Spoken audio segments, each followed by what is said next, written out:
Welcome class 6. In today's class, students, in our last class we have discussed on book exercises and short question answer. And today we have to continue this discussion with long question answers. Let's start with long question number first. How did early humans make use of stones during the prehistoric period? Early humans stones को किस तरह से use करते थे? Prehistoric humans used hammer stones to chip other stone into sharp edges flakes. They also used hammer stokes to break apart nuts, seeds and bones and to grind clay into pigments. Archaeologists refer to these earliest stone tools as a Oldowan toolkits. Pre historical humans हम लोगों ने पढ़ा था कि वो stones का बहुत ज़्यादा यूज़ करते थे। वो स्टोन से स्टोन टूल्स बनाने में भी यूज़ किया जाता था। साथ ही साथ एक स्टोन को की मदद से दूसरे स्टोन को टूल्स के फॉर्म में चेंज भी किया जाता था, जिन्हें हैमर स्टोन्स भी कहा जाता था।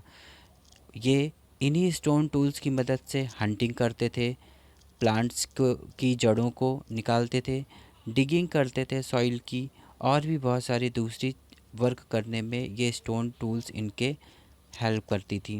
तो प्री हिस्टोरिक ह्यूमंस बहुत अच्छी तरीके से स्टोन्स का यूज़ जानते थे और उनकी लाइफ ऑलमोस्ट स्टोन्स पर ही डिपेंडेंट थी। Second question is, how did changes in the environment influence the development of the early humans? Environmental changes, climatic changes जो जिस भी तरीके से हुए, वो किस तरीके से ह्यूमंस के डेवलपमेंट में हेल्पफुल थे? हम लोगों ने पढ़ा था कि अराउंड 12,000 ईयर्स एगो क्लाइमेट में चेंजेस आना शुरू हो गया था। जब जो हमारा वेदर था, क्लाइमेट था, जो एक्सट्रीम कोल्ड था, वो धीरे धीरे वार्म होना शुरू हो जाता है।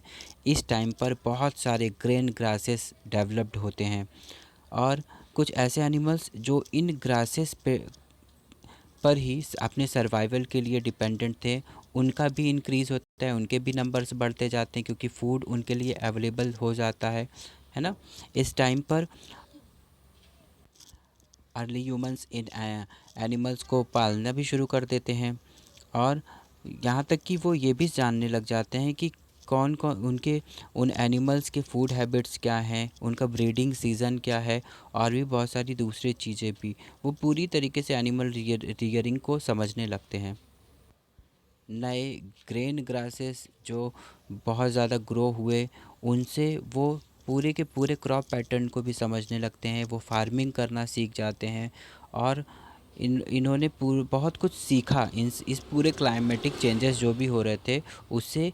वो एनिमल्स को डोमेस्टिकेट करना शुरू कर दिया उन्होंने उन्होंने फार्मिंग करना शुरू कर दिया और पूरी तरीके से उनकी जो लाइफ थी वो चेंज होना शुरू हो जाती है। तो इस तरह से क्लाइमेटिक चेंजेस जो भी हुए वो बहुत ज़्यादा इफ़ेक्ट डालते हैं अर्ली ह्यूमंस के लाइफ के डेवलप्ड होने में। Students, you have to write this answer in your own word. Third question is, why was the discovery of fire considered an important achievement? तो आंसर क्या होगा?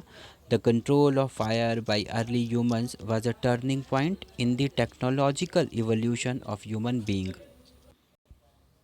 Fire provided a source of warmth, protection from predators, a way to create more advanced hunting tools and method for cooking food. Fire के invention के साथ, discovery के साथ इनकी life बहुत ही इजी इस तरह से हो जाती है क्योंकि ये एक बहुत बड़ा इनके लिए टेक्नोलॉजिकल इवोल्यूशन के तौर पर सामने आया। फायर इन्हें गर्मी प्रोवाइड करता था। जब ये विंटर सीज़न में इन्हें ठंडी लगती थी तो ये उससे अपना उसकी गर्मी लेने के लिए फ़ायर जलाते थे और उसके आसपास ही बैठते थे। साथ ही साथ ये उनको प्रोटेक्शन करती थी। उनके जो वाइल्ड एनिमल्स थे जिनसे उन्हें बहुत ज़्यादा ख़तरा होता था, डेंजर होता था, वो ये अपने बचाव के लिए अपने आसपास आग जला कर रखते थे, जिससे डर कर एनिमल्स, वाइल्ड एनिमल्स उस तरफ नहीं आते थे जिधर ये होते थे। तो वाइल्ड एनिमल्स से इनका प्रोटेक्शन भी हो जाता था। इस टाइम पर बहुत सारे हंटिंग टूल्स भी डेवलप्ड हुए, जिसको ये आग में तपाकर, आग में जलाकर या फायर की मदद से और ज़्यादा यूज़फुल बनाते थे। साथ ही साथ इन्होंने मेथड ऑफ कुकिंग फूड भी सीख लिया था। जब ये फायर के से में अपने फूड को हीट देते थे, गरम करते थे, तो ये पाते थे कि इनका फूड बहुत और ज़्यादा टेस्टी हो गया है, तो इन्होंने कुकिंग फूड भी शुरू कर दिया। तो इस तरह से फायर का डिस्कवरी हो जाना अर्ली ह्यूमंस की लाइफ में एक बहुत बड़ा चेंज लाना पॉसिबल हो पाया। Our last question is, why did the early humans lead a nomadic life? Early humans nomadic life क्यों जीते थे? Early humans lead a nomadic life as they moved from place to place in search of food and water. They did this because the animals on which they were dependent for food moved to distant places. Early humans also moved to protect themselves or escape from harsh climatic conditions. Early humans एक place से दूसरे place पर move करते रहते थे। वो भी क्यों करते थे? Search of food and water.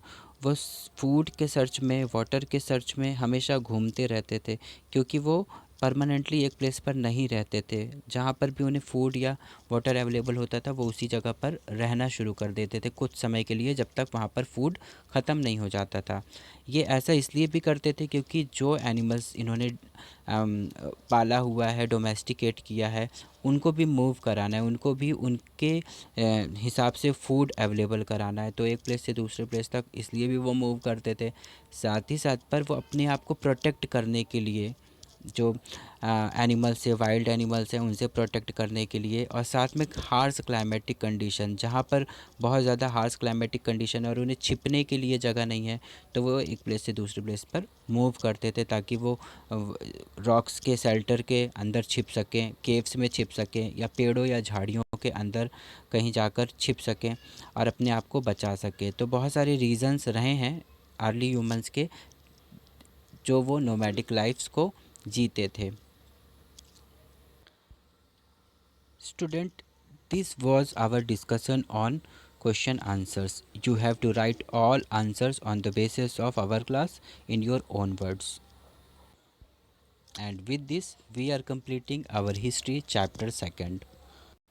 Now we will meet in our next class with a new chapter. Till then, take care and have a nice day.